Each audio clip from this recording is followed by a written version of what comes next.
What's going on, everybody? Welcome to another episode of Coach's Corner. I'm your host, Coach Clarence, and I am CEO of Fit Over 40. We deal with mindset, fitness, and finances. So today I have a guest, which I think will encapsulate one of those at least, but he looks like he's doing pretty good as far as shape. So he might be able to speak to that. His name is Colin Sandburg. He is the founder of Fin Elevate. And I'm going to let him talk about that. He's the CEO of the company, and he's owner of a manufacturing, distribution, and service businesses, several it looks like. And he's developed a passion for demystifying small business finances, something we all need, and supporting fellow entrepreneurs achieving their dreams. Welcome, Colin. Thanks for coming on. Yeah, thanks for having me. I appreciate it, Clarence. Mm-hmm. Well, tell everybody a little bit about you. I always tell people about you because they buy you, not what you do. Yeah, no doubt. Well, so first and foremost, I'll tell people, I'm an entrepreneur through and through. I've never done anything else really in my career. I just kind of stumbled into small business when I was 21, turning 22 years old. And I was probably like a lot of people that listen to you. I'd gone down a little bit of a different path in life than the one I wanted to be on. And it was that realization that, like, man, I'm not where I wanted to be. And, all my friends from my hometown were off in college, living a good life and enjoying themselves and on that track.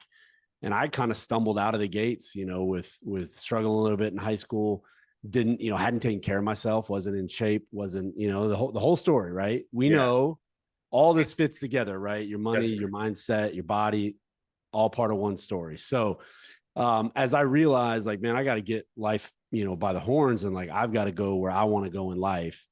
And something brought entrepreneurship into my life. It was just like a really random event. But once I saw it, I was like, man, that's it. Like, that's what I need to do. Mm-hmm. And so, I, like a lot of people, I looked to the person nearest me who had a small business, and I'm like, I got to get a job there. I got to go figure this out. I got to see it, and then I'll go do it on my own. Yeah. And you know how life works. Like 23 years later, I own that company. I went, now I've left in the sense of I don't work there every day, which is nice. Yeah. But yeah, I mean, I just stumbled into small business, and the first small business I touched was a train wreck. Financially, it was a mess. And so I just had to learn how to pick up those pieces. And the more I picked up those pieces and learned the lessons that came with it, it just kind of set a course for my life. And then ultimately within entrepreneurship, that became kind of my style. Was I was like the finance guy that, most small businesses, hey man, I get it. Like, most people don't like math. They didn't like it in school. They don't want to think about it in their company. But, that was always the passion for me. It just made sense. So friends came to me for that. And then ultimately, as I started investing in other businesses, that was always my role. Mm-hmm. And so now I've got a company, and that's really what we do. We help small businesses get their money right. Uh-huh. When you say get their money right, are they struggling with budget issues? Are they struggling to go to the next level? Or do you kind of come in and do a big 360 and fix everything? Yeah, well, so I like to do the assessment, right? I kind of look at it as like, if you're coming in the hospital, we're not just going to start treating things. We're going to do the diagnostic work a little bit. But it's really as simple as, most of the people who come to us, a lot of them are not where they should be profit wise compared to their peers. And they know, like, man, within industry, there's people out there making 15%, making 20%. Why do I keep making 3%? Right. Like, this is rough. I first year I excused it away with growing pains, or we're new, or we're figuring it out. Second year, wait a minute, we got a pattern here. So, and it's, I mean, I'm sure a lot of the same reason why people would hire a coach or a trainer is like, you've tried it on your own, it's possible, but it's not clicking. And so part of it, I always say the hero story is not the hero for 20 years kept trying the same thing and all of a sudden broke through. That's not the hero story. Right. The hero found the right guides and people along the way. The hero, had to dig deep and look at themselves in the mirror and try new things. That's the hero story that actually breaks through. And so we provide that from a financial standpoint. And so we're really helping companies double their profit in a lot of cases or more. And along the way, if there's cash flow issues, we're working on that. If it's, I need to get some information at the bank, we're helping with those kind of things, helping with the decision-making that comes with running a small business from a financial standpoint, kind of all of that. But I would say our guiding light is if I can get your profit right, we can get all the other pieces to fall in place.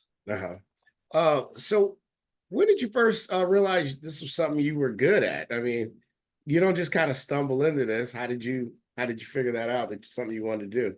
So like I said, man, I was kind of a bad kid. I didn't do really well in high school, but when that pop quiz came out in math, I perked up. When the standardized test came out in math, I was like, I had a bet with my teacher, and I'm in like a remedial class, and it's like, but I told my teacher, I'm like, and she was like, I don't know if you're ready for this. I'm like, watch this. And I just always had that confidence about math because I kind of understood how math, like what it means, if you will. Now, not calculus and trig and all the crazy higher level stuff, but I got the basics. I really understood it. And so when I got into business, I just gravitated toward that part of the business. We were struggling. I dove in. I didn't know any better. I didn't know any of the right ways, but I knew what I was looking at was wrong. Yeah, And so I just started kind of learning on the job, right? Just like we all do. That's the name of the game in entrepreneurship, right? absolutely. And so I didn't realize early on that that was unique or different. I thought everybody did that. And it wasn't until I've been in entrepreneurship for a handful of years and I was taking over the company for the first time as CEO. And I had the opportunity, even though I don't have a undergrad degree, I had the opportunity to go get my MBA. And I got, I, in a classic entrepreneur way, I kind of forced my way into the programs. Like, I don't care if I don't meet the requirements. You got to give me a shot, give me a shot and I'll prove it to you kind of thing. Got my way into that program and then was in with peers and I had peers who went to Ivy League schools. And I understood the financial side of the business better than all of them. Yeah. Because I'd been in the weeds of like doing it, learning it, really having to work it. And so that was when I was like, wait a minute, this is just different. It's just, everybody has it, right? Everybody's either a salesperson, they've got the marketing thing, they've got ops. Everybody's got something. This just happened to be my thing. And once I figured that out, I was like, oh, okay, this is cool. I can actually help people with this. That's awesome. That's awesome. Now, is it just you by yourself or do you have a team? No, so we got a team of 5. And, like I said, we work with a lot of different companies, some digital marketing companies, again, manufacturing, which is some of my background, services business, distribution businesses. It's like a little bit of everything because one of the things I love to say is like profit's universal. Like, yes, every business is different, but I've had a lot of people come to me and they're like, well, you don't really understand my industry yet. I don't know how you're going to be able to help me. And the reality is making money is as simple as, more money's coming in than what's going out, right? Absolutely. If we get it down to, That's a good way to analyze your business in 5 seconds. hey, and so in most businesses that aren't happy with those numbers, there's either not enough coming in or too much going out. And we dig into which one it is. And then we just go deeper and deeper. And it's like that peeling the onion, right? We start out really, really simple.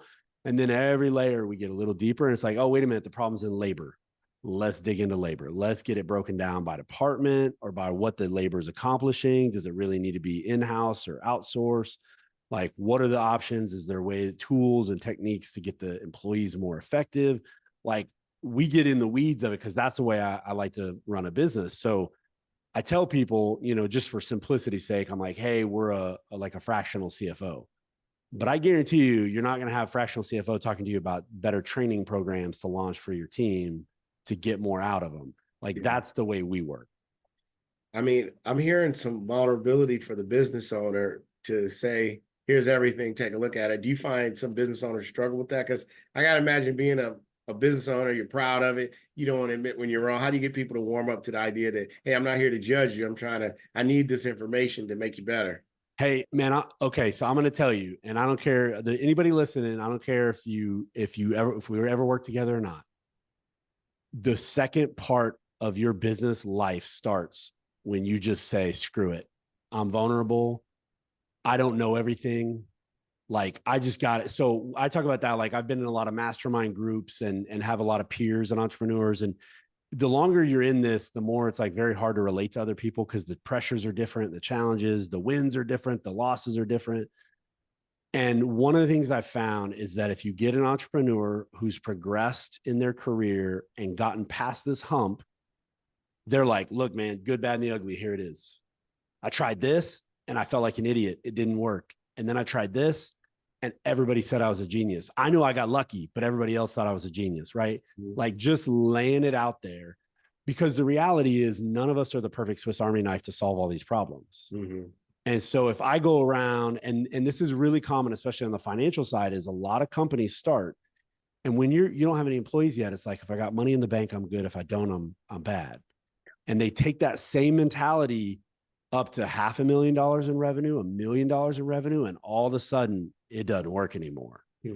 And now it's like, well, if I've told my team I've got this under control, if I've been telling myself and my banker and my team and my wife and it's like, no, I got this. And all of a sudden you realize one day you don't, you can get in big trouble real quick. Yeah. So I just strongly encourage people is like, get over the hump. I'll be the first one to tell you, like, I'm an idiot at that. Like, you would never want to let me do that. Because it's just, what a breath of fresh air to go like, hey, I'm good. Not at that. Right. You know, it's like a whole different life. You could just take a deep breath. And the crazy part is, like, you're not fooling anybody. If you don't know your numbers, you're not fooling anybody, man. Like, people know. You just haven't admitted it in front of them, so they're not comfortable enough to talk to you about it. I did a podcast a couple of weeks ago called Know Your Numbers, and I kind of contrast business with fitness. Like, I use fitness as an example. You got to know your numbers. What does that mean? Where are you starting at? Where are you trying to go? What's it going to look like getting there? All those things are business and fitness really kind of overlap sometimes, some of the concepts. To someone watching who's a new business owner, how important it is to know your numbers, not only where you are, where you want to go. Do you follow the philosophy of work backwards? You know how some people say, okay, I want to make $1 million. I need to do this many things. Or how do you get the person to $1 million based on their numbers? Yeah, no, so a couple of things. Number one, I am a big believer in this notion of like profit first, of you got to figure out. And what I see a lot of people do is they'll hear like the range of what's possible in terms of profit, and they'll start giving themselves excuses of why they live at the bottom end of it, or maybe just below it. And they're like, well, but I'm not that far off my peers. If you're a small business, which almost everybody listening, almost all of us are, all my businesses are small businesses. If you're a small business, you need to live at the top end of that range if you want to survive and be healthy. That's the reality. You got to live at the very high end of that range. And so the first thing I want to see is somebody profitable now, right? Because the other thing I hear people do is, look, if you're literally starting a business, you're probably not going to be profitable day one. But if you've been in business for a year or two and you're telling me that, like, well, I got to get to here and then I'm supposed to be profitable. Nope, we're doing it wrong. We're on the wrong track. Because if you're still in the, like, you're a solopreneur, then you're profitable. It might be your paycheck or your income. And that's okay. Like, if you're doing a training business and that's just, you started and it's just you, and you're doing boot camps and you're doing some one-to-one stuff, and like, that's cool. There's nothing wrong with that at all. But the minute you start having expenses and then you can't be profitable, like, we've got something wrong here. We got to fix that. Right. And fix it now, because I will tell you from experience, it's a lot easier to fix a $500,000 a year business than it is a $10 million business. Why is that? No, I mean, the obvious, but why? Yeah, well, it's that notion of, like, you know, the smaller I am, like, if I like the boat analogy, right? Like, if I'm on a jet ski, man, I can cut quick. But if I'm trying to steer a steamer, you know, like, I gotta lean into it. And so usually, you have a lot of employees that you've got to work through and get them on board. You just have a lot of momentum going the way you've been going. And so I like to tell people, fix it at the lowest level possible and then scale it from there. And then you're scaling healthy, scaling profitable. So yeah, that's the way I like to look at it, is, you know, come in and really assess. And I will say, make profit a non-negotiable for yourself. Like, you need to believe that that's the reason to be in business. So you're an entrepreneur like myself.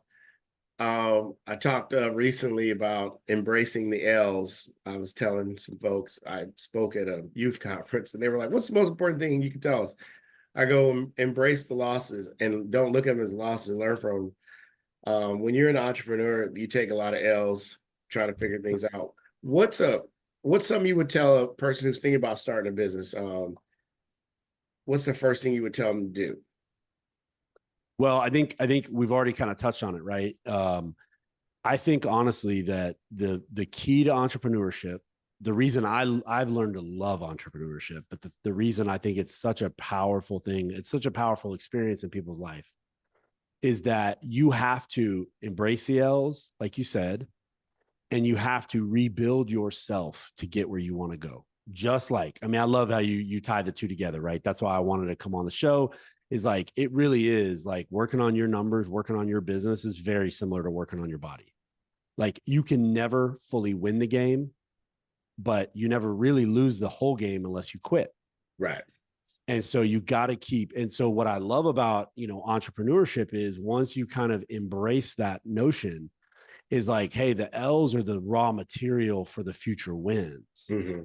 Like, and you can see that, right? I'm a big NBA guy, so I like your Jordan sweatshirt. Like, you can see it, right? In every franchise, in every situation where the team breaks through, you can always look back in the rearview mirror and say, like, when they bombed out in the second round, when they were a favorite, or when they couldn't quite make the playoffs, like, those were the raw material years, and that has to exist. Mm-hmm. You can't just go 0 to 100. It just doesn't work that way. Mm-hmm. I love that. Who is a mentor, somebody you look up to, someone that you've drawn guidance from, or has it all just been just your trial and error? No, again, nobody's without the mentor, right? And one of the things I learned early in my career, which this is kind of weird, is you can have a mentor and an anti-mentor. And what I mean by that is you can have people in your life that you see doing it the wrong way, and you still learn a lot from them, right? And so I've had both. One of my earliest mentors was my CPA, believe it or not, even though most, like, my CPA is like my uncle. We hug each other, show the love, like we're really tight. And it's kind of a very different relationship. I don't recommend trying that with your CPA. But as long as he's honest, as long as he put that aside and go, okay, look, you're in a hole, man. We got to fix this. Yeah. But so he taught me a lot about life, because I came into the financial side of a business and I didn't know anything yet. Right. And so he always had a really profound question to go with every challenge, and that got me thinking in a different way. And, he told me this thing when I was in my early 20s. And now I told my kids when they're like 3-4 years old, you're in charge of your mind. Like, don't let your mind just run. We know that our mind can all run to weird places, get crazy, fall into bad traps. We know that. Yeah. But you've got to be in control of your mind, and you got to see yourself as these two independent things. It's not really just one thing. And so, he had all kinds of great stuff. But then I also had guys who I saw early in those days who were maybe doing it the wrong way, the way they ran their team, or were doing it the wrong way with the way they looked at their businesses. And I saw that and could take that in and say, like, hey, I'm never going to be like that. And I think it's really important to do both. And then, like I said, if you pair both those experiences with that introspection, I took an L, but I looked at myself. Like, why did I take that L? Like, what does that mean about me? Because I got to stop all this excuse crap. Yep. Like, it's happened on my watch one way or another. Yeah. And when you kind of pair those, man, that's a cocktail for ultimately getting to some amazing places. Nice. Love it. Love it. So you started school and stopped school and went back into school. Is that my understanding? Yeah. So I kind of was doing the night class thing, I'm gonna slowly get my degree at night school, whatever. And man, once my career took off and I got busy, and that's one thing I'm never going to let my kids do, is like community. Like, you're not doing community college. We're not doing this part-time thing. Because the problem is you start doing that and then you say, well, I'm going to go get a job. Mm-hmm. And then you're like, well, but I have a job. Like, I'm going to get an apartment. I'm going to get a car. And so now you're working to have an apartment and a car instead of working to go to school. Mm-hmm. And it's just so easy to fall into that trap where work's important because you got to need it to live. I'm trying to still hang out and keep up with the friends and all that in my young days. And now all of a sudden, what's getting squeezed? It's the school. Uh-huh. So you did finish, or did you just kind of? So I still don't have a regular degree. Okay. But I went back and got my MBA so within a month of taking over my first company, I started my MBA program and met my wife all within 1 month. Wow. And yeah. And so it's an executive MBA. So I was doing like one Friday and 2 Saturdays a month for a couple of years. So it fit. It was much more realistic. It was for people who had a job. It wasn't intended for full-time students. And so I was able to go through that, but it was also great because I would learn something in class, on Friday, and then the following Monday, I'm putting it in the company. Mm-hmm. And so it was just like I had this feedback loop, and I was going through all kinds of financial struggles with the company at the time and trying to get it finally on the right track and all that going on while the backdrop is I'm learning how the best companies in the world function. Mm. And so it's kind of a cool, it was an interesting dichotomy. It was a little depressing when I'd go back and see our bank account and what we were struggling with. But, it gave you vision like, hey, one thing I always tell people, there's no Fortune 500 company in this world that started out that way. True. Every single one of them started somewhere and grew. Now, they may have bought a bunch of other companies and done a lot of things along the way to really catapult their growth. But every one of them started. You could trace every single one of them back to the origin businesses that started out as humbly as Walmart. Like one 5 and dime store turned into Walmart. One store turned into that. So again, not one of them though makes it without knowing their numbers. That's true. Absolutely. Tell me the process. Okay. I run into you. I say, hey, Colin, man, I'm really struggling. I really want to turn my numbers around. I've seen some of the success you have. Is this how many meetings before we finally get to, do I get a report from you, or is there an actual action plan and I'm following? Yeah. So we have a 3-step process. Okay. The first one we can knock out the first time I meet you, which is, what is your goal? So I'm a big believer. We talk about that, right? It's like, got to have that end in mind. I'm a huge believer in that notion of every part of life.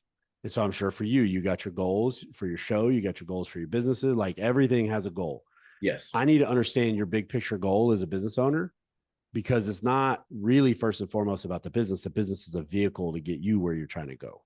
But we have to build the right vehicle for where the journey's headed, right? Yep. So that's the number one. The number two is we do that diagnostic on the business. We call it the Fin score. It's essentially breaking down the way, your company is able to make money and looking at it in a slightly different way. I like to look at everything as a percentage of revenue. So how much are you spending on sales and marketing as a percentage of revenue? How much are you spending on labor as a percentage of revenue? Then that gives us kind of a very simple, because what happens is people look at the financial statements and it's like, man, there's big numbers and little numbers. And I'm trying to look here. And then I go, wait a minute, that shouldn't be there. That should be over here. And then next thing I know, I got nowhere. I spent 2 hours and went nowhere. Right. So we break out of that mold by saying, look, simple, 5 numbers to profit. Like that's the Fin score. And then what's cool is when we have that, we can look backward and project forward. And I can say, when were the times it worked? What did it look like? When were the times it struggled? What did it look like? We can very quickly figure out that pattern. And so that's where I said peeling the onion. That's that first layer. We hook up our dashboards for every customer that we work with. And so we want them to see their business the way we see it. 9 times out of 10, they want to see that Fin score. And then all right, Colin, you got all the rest of that? Awesome. Thank you. I don't want to see all that all the time because it's just all the analysis and the data and the detail and the ratios and all the stuff that, finance people do. But once we have those 2 components, so we've got your goal, we've got your Fin score, we have a playbook. It's got 450 plus different items of all the things that, and I mean, all the books that I've ever come across, my own experiences, we've gone top to bottom through the financial statements. We've gone through real life. We've done a ton of research, everything that you could possibly do to your business to make more money. And so then the real key is not all 450 makes sense for you right now. I've got to know your goal and your Fin score. And then the right play is pretty obvious. It's like, we know what's next. And so we just start running the plays one after another. And it's kind of like knocking down the dominoes. Like I got to knock down one at a time, but we're going to start getting them in the right order. So how often do you come across a business where you're just like, maybe this isn't the right field, or maybe the timings aren't? Have you ran into a lot of those? So not a lot, but I'll tell you, it's about the business. It's what's between the ears of the business owner. The only thing that can get in our way is that the business owner has the wrong mindset. And I can give you a couple examples of that. Sure. So one example is a business owner who, like I said, they haven't really gotten to that point where they can look themselves in the mirror yet. So when we start pointing out things, it's like an excuse. And look, I don't care how the mess got here. we're coming in and like, man, I'm coming in trying to fix this situation, trying to help you. And again, we don't make more money the more you make. We just have a set fee, and that's how we operate. And we want you to win. We want, we've got a client that made more money in January than they made in 2023. Mm. Like, that's my mindset for you, is like, I want That's you to good. be, yes, I want you to be best in class. I want you to break the mold at the top end of what you used to think profit was possible. And so the only way to do that, though, is if we can actually make improvements. And if you start going like, no, it has to be that way. No, that, and you start with all the excuses and all the reasons why you won't try things, then we can't actually help you. Gotcha. So that's a huge one. And then the other one is like, if we go into a company and the business owner just wants to like toss the keys and roll, like the reality is that this is a collaborative effort. Like, we have to fix this together. I can tell you what to do. We can work on it. Depending on how you hire us, we can come in and really help within the company, work with your team, work on the business to fix it. But, I always look at it as like, you can be the driver and I'll be the co-pilot, or I can be the driver and you'll be the co-pilot, but I can't be the driver. And then we hit the first stoplight and you jump out of the car and run off. Like, that doesn't really help. So we have to stay engaged. So that would be the two types that I've ever seen. And it doesn't happen often. We try to screen for that in sales and really look at, like, when we're talking to somebody on the front end, like understanding their ability to assess where they're at, where they want to get to. But do you 9 times out of 10, they get it. So do you feel like you can work with any business, or are there businesses where you feel like that's not my lane? Or do you feel like business is business no matter what you're doing? Yeah, I feel like from industry standpoint, it's pretty much business is business. I would say generally, from a $500,000 of revenue up is what we typically deal with, just because, by the time you pay for our help, like if the numbers starting at 200,000 at the top end, it's very hard to squeeze out enough to make you happy. Right.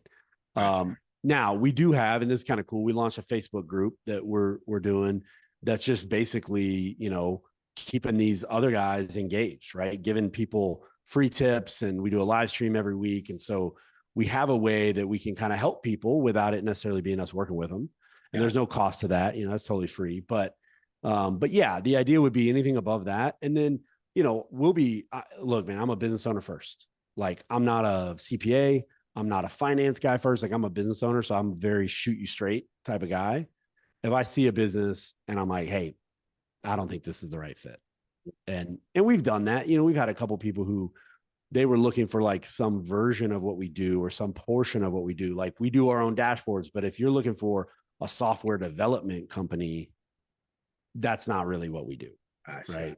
So I've had those kind of situations where we're like, hey, we're kind of in the neighborhood here, but that's not the right fit. Do you deal with any marketing, or is that just an area where you say you probably need to improve your marketing, or do you actually get into the marketing side? No, I do, but here's the thing. Here's what I tell people is I'm kind of like, number one, we work with a lot of marketing clients. So I kind of pick on them lovingly, but I'm like, I'm that guy that the marketing agency, I'm going to help them hold them accountable.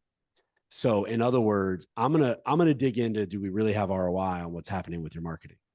Like, I'm going to dig in and help you from that perspective. And that's one of the biggest areas I think people struggle with, is if like, they don't know if it's an investment or an expense, like, how do I know whether I can afford it? And so I help walk through that process. And yes, a huge component of making money is making sure we have enough revenue. Mm-hmm. And so I help from that perspective, and we've got tips and tricks and ideas and thought processes. But if you've already got a more sophisticated marketing thing going, I'm going to help you get the numbers, get you comfortable with like, this is actually worth it or not. So most people that have successful businesses, where it's like the graph you see, you've probably seen this meme 100 times, where they show up here and it says, people think this is success, and then they forget all this. What was a low point for you, and how'd you get through it? Oh my gosh. Where maybe you and the wife were like, we got to make some changes. I don't know if it got that bad, but I've talked to people and they're like, yeah, I was going to get a divorce if I didn't turn things around. So I'll tell you, so a lot of my really bad horror stories are before that. So when I met my wife was right when I was taking over the company as CEO, but I'd already been there for 5 years. That's a good pickup line. Next week, I'll be the CEO. Yeah, well, no, but here's the funny part. My wife was freaked out. She was like, that she had never been around small business. And so She's like, well, that sounds scary. Like, how many employees do you have? Like, how, like that? I don't know. That's kind of weird, you know? And so what I had gone through though was when I first took over, I was 23 years old. I didn't know anything about finance yet. I took over the business and I took over the financial side of the business. And I remember the first time I came and sat down, and the person who was turning it over to me showed me the bank balance. Now I'm a 23-year-old kid. I don't come from money. Okay. I looked at the bank balance and I was like, that's it. And I remember thinking, like, I sat back in the chair. I didn't say it, but I'm like, we're in trouble. Because I knew, I'm looking around and I'm like, I know every one of these people probably makes more money than I do. And now what? Like, that's not going to cover it. And so, you know, we had every problem you could have. We had hundreds of thousands of dollars worth of inventory that was basically worthless. I later scrapped it for 10 grand. Wow. Okay. And it was worth $300,000 when we paid for it. You know, we had 6 figures in credit card debt. We were treating it like a line of credit. Like a lot of people, I tell them, please, if you're listening, do not do this. If you can't afford to pay your credit card bill, you shouldn't have put it on a credit card. End of statement. Okay. Love them for miles, love them for cash back, hate them for everything else. Okay. So we had that going on. We had a bunch of employees. I didn't know where payroll money was coming from. Did you let anybody go, or did you get through it? So in that early stage, a few people left. But then the really wild part was when I first took over the business, right? When I met my wife, and I'm talking about now, I was like, I wasn't living 2 lives like in a weird, sketchy way, but I almost feel like what I was going through with her and the greatness of like, you're falling in love and all that good stuff was the perfect break I needed from what was going on the other side. Because on the other side, my first act as CEO was to lay people off and eliminate 75% of our revenue.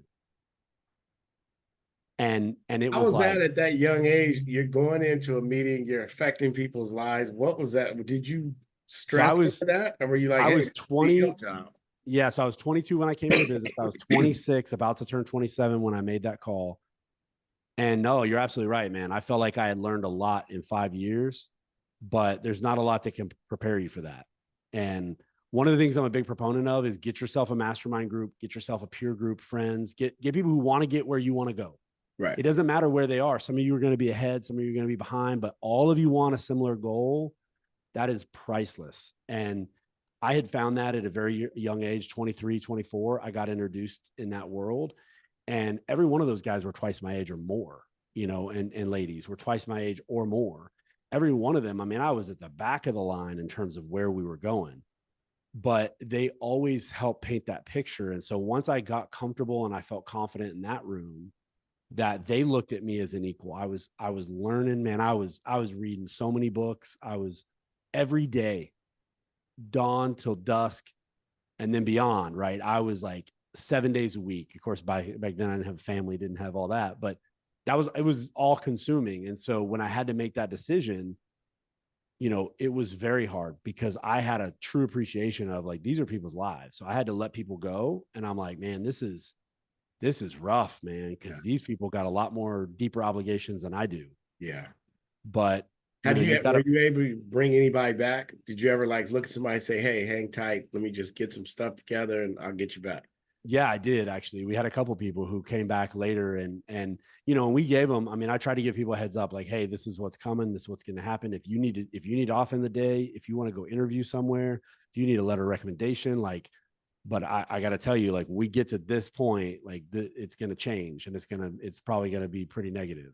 Well, that's a testament to your leadership that they came back because yeah. So they saw you turn the company around. Let's talk about that really quick. You're a family guy. How do you balance work, life, and fun?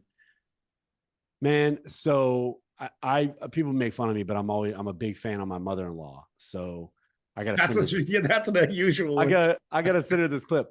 But you know, one of the things she taught me, so she wanted to be really involved in our kids' lives, right? And one of the things I learned from her, which was so simple, but she said, you know, the things they're going to remember is not just like the big things. She's like, so when our kids were little and we're overwhelmed, we got toddlers and babies and all that stuff going on, she would always be the first one to take them, go do like a diaper change. Always want to take them, go give them a bath. Always like wanted to integrate herself into the day-to-day of like what it really meant to be in our family, not just the birthday parties or the soccer game or the take them to the movies. Like those things feel like a big win at the time. But then when you aggregate that over a big picture, it's like the things people will talk about won't be, my grandma, when I was 5, took me to the movies. It was like, my grandma was always there. Like my grandma came over for dinner, that kind of thing. And so for me, the way I apply that in parenthood is like, I take my kids to school with my wife every day. Like that was something I only started about 1.5 years ago. My kids now, maybe 2 years ago, my kids are now in 6th grade, 3rd grade, and 1st grade. And so they're still young enough where, number one, they want me to take them to school, right? You take your senior in high school, it's probably not happening. Probably not happening. Yeah. I'm gonna walk you in, buddy. But so while they're still young enough, and so I'm, trying to live close to the office, making it a priority. Like a lot of times I have 2 halves of my working day. It's like I've got the morning I have to get the kids to school, and we spend that time together. I'm there while they're eating breakfast and while we're talking and setting up the day. Take them into school. Then I book it over to the office. I work until I need to go home so I can see them plenty. Coach all the teams they'll let me. I don't know jack about soccer, but I'm coaching soccer. It's like, hey, if I can be in the mix in that way, and I ask him every season, like, you want me to do this? Because I'm over here yelling. You hear me. Everybody hears me yelling. But as long as they keep saying they want it, I'm coaching. And so it's trying to make that the priority. And then what has to pay the price? Well, sometimes like at night, my wife's watching TV, I'm back in the office and I got 3-4 more hours worth of work to do.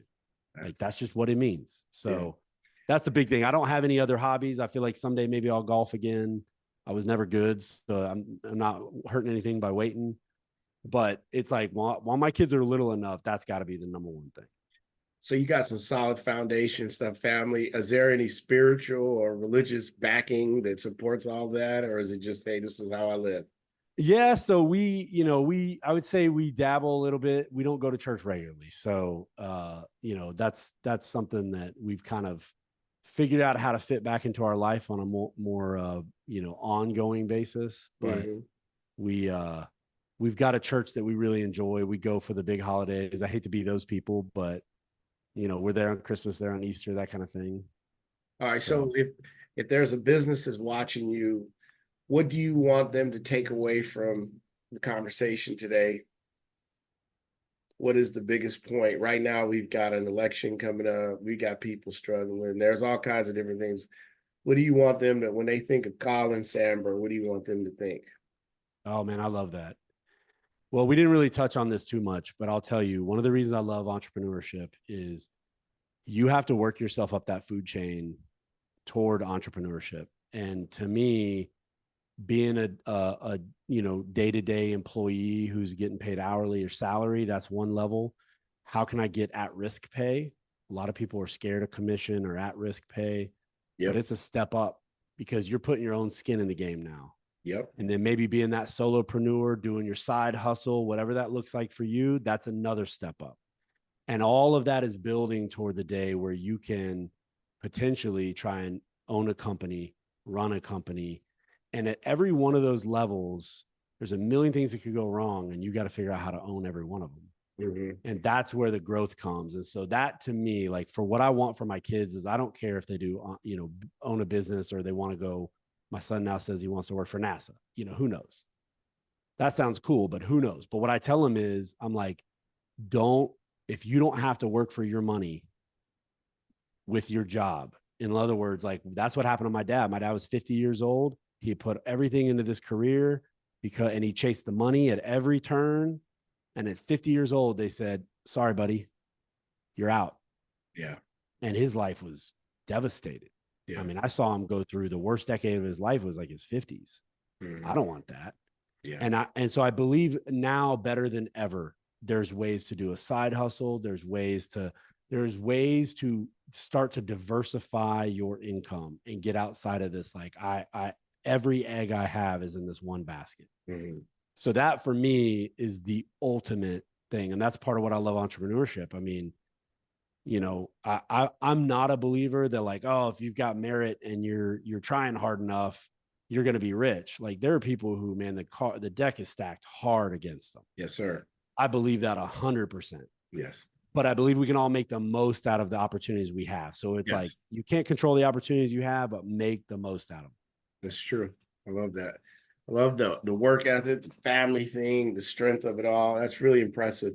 So, how can people find you if they want to take advantage of your services?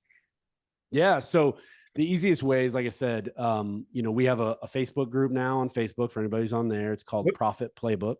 Profit Playbook? Okay, Yeah. So it's my company, Fin Elevate Profit Playbook. and elevate. Yep. Got it. Okay. Profit Playbook. And then, so that's one easy way. The other ones I'd say is, you can go to our website, which is just finelevate.com. On there, you'll see us talking about profit. You can obviously book a call, reach out, connect with me on LinkedIn. I'm on LinkedIn a lot, post a lot of content. I'm always on there, keeping in touch with that entrepreneur network. I want to tell, one of the things I want to tell listeners, like, hey, don't think just because you reach out to me that I'm going to assume we're going to work together and you're going to be some big high paying client. The reality is, I love connecting with other entrepreneurs. I love making that a huge central part of my life. That's part of why I love this business. My other companies are selling to big, nameless, faceless companies, and giant companies with 10 deep in VPs and all this kind of stuff. I love working with small businesses. So if somebody reaches out, let's connect. Let's share some old stories and just be in touch. And if something comes of it, great. If not, I just want to see everybody get the next step in that journey. Love it, love it, love it. All right, Colin. Well, I appreciate you coming on and sharing that valuable insight. And guys, reach out if you want to see where your business is at. Real quick, just for anybody who might be curious like me, is there a assessment cost that maybe you don't work with somebody, but you'll give them just an assessment if you decide not to move forward together?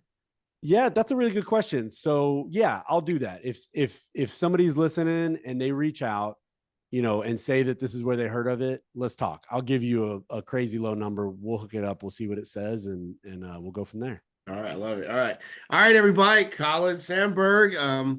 He is a guy who helps you figure out where your business is, and he's going to be honest about it and tell you what you need to do to move to the next level.